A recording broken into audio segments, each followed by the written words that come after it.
MST? Yep, MST, that's short. You know our names. Should I go first this time? Sure. Alright, so I'm going to review another one of my favorite death metal albums of all time. Definitely in the top 3.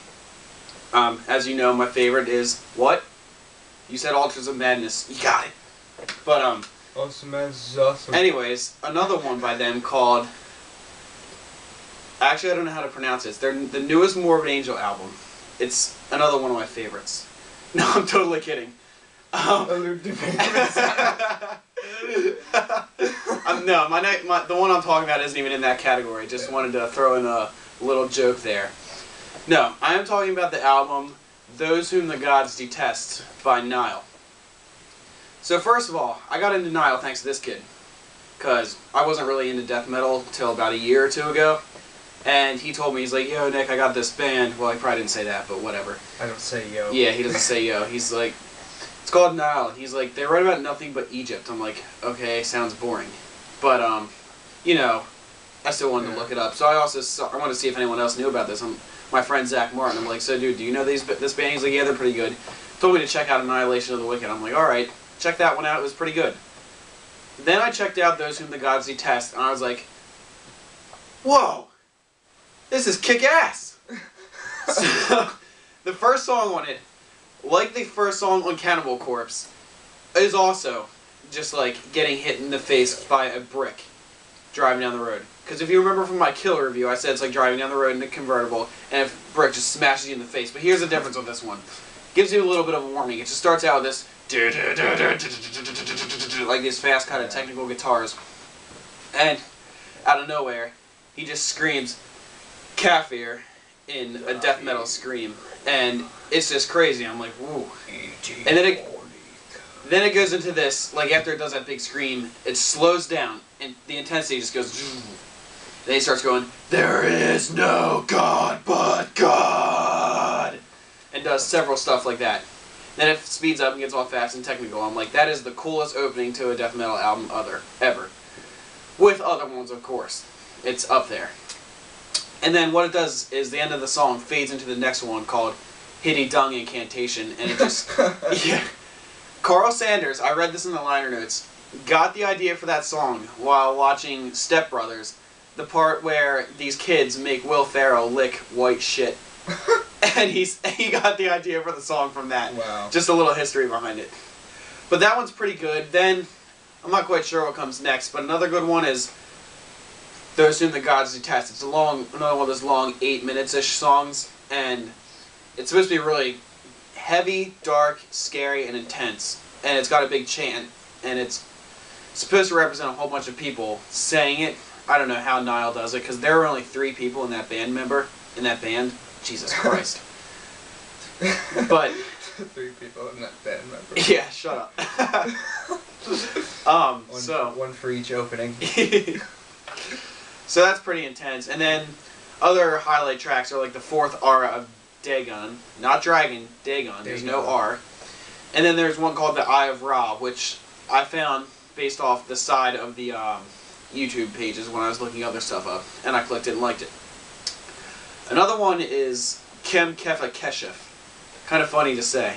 But it's like the 8th track, and it's just got the intensity of Kafir right at the very beginning. As you'll notice, Nile has a lot of weird song names, because everything they write about has to do with Africa or Egypt. Mostly Egypt, but some Africa. Well, Egypt is in Africa. Alright, fair enough, but like, they'll even write some stuff that isn't quite about Egypt, but in Africa. Like that's what Kafir is about. It's about Islamic people and their beliefs of God after death. But the whole thing in its entirety, there are a few songs that I can't name or talk about, like I don't know them well enough, but if you throw it all together, it's just beautiful. Just like the Alice Cooper one I reviewed once, you gotta listen to the whole thing. And that's basically all I can say. Oh yeah, one more thing. The album cover is creepy as shit. It's got this massive, like... It's not creepy. Well, I'm sorry. I think if I saw this thing, it'd be creepy.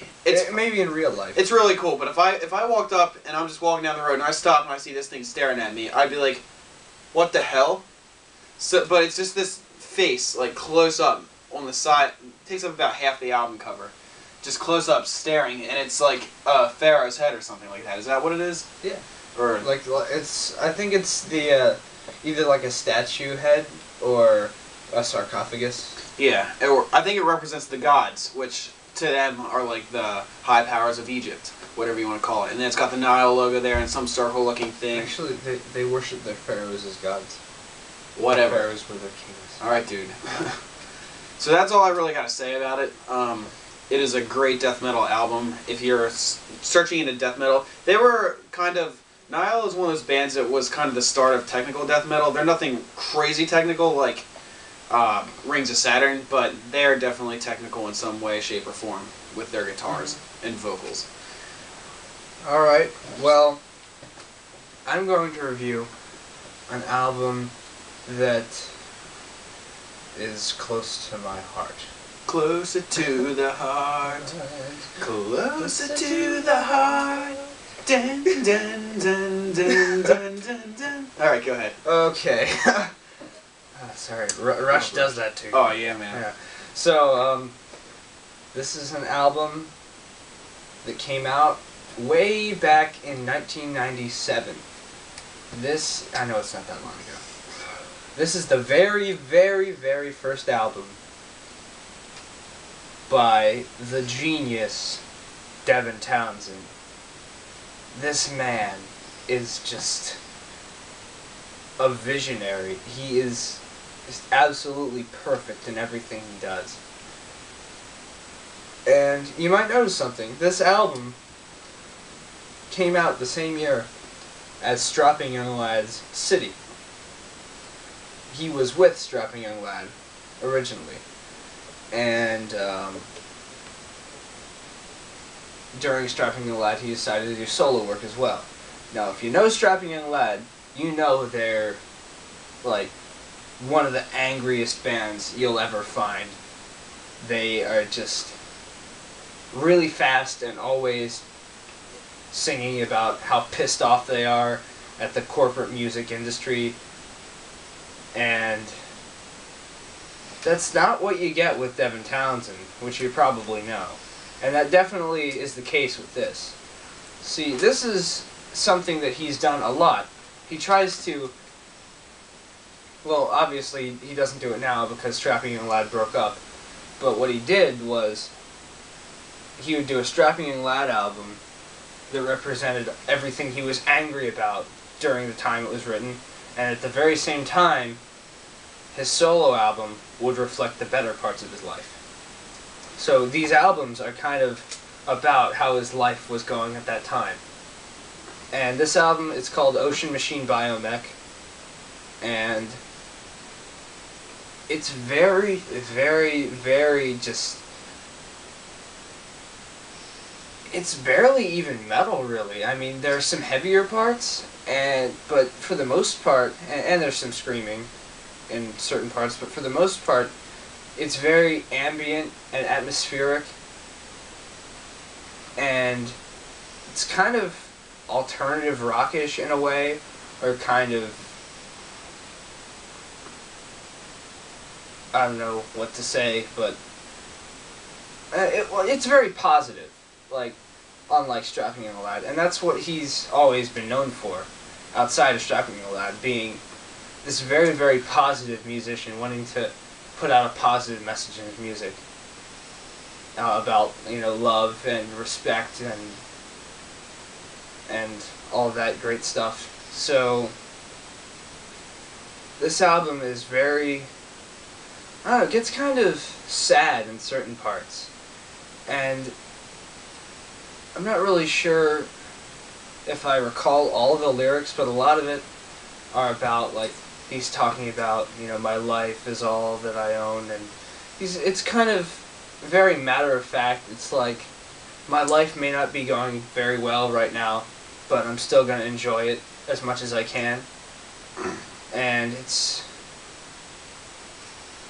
like, you probably know his newer stuff, but some of you may not have known, like, where it all started with his album.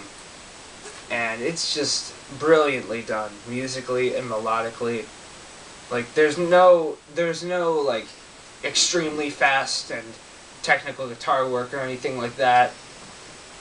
But just the way the melodies are composed is just really, really cool and nice. And the drums are standard.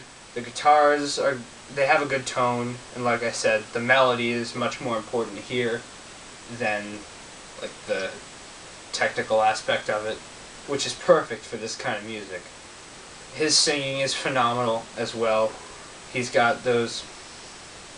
It was before, now he does that weird operatic thing where he goes, oh, but it was back kind of strapping and laddish, but less raspy, where he's kind of got that thing going on in his voice, which I really like.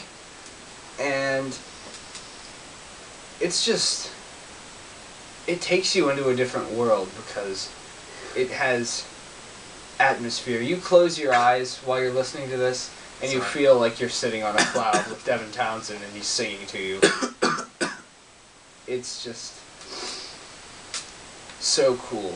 And like I said, just so personal with him, and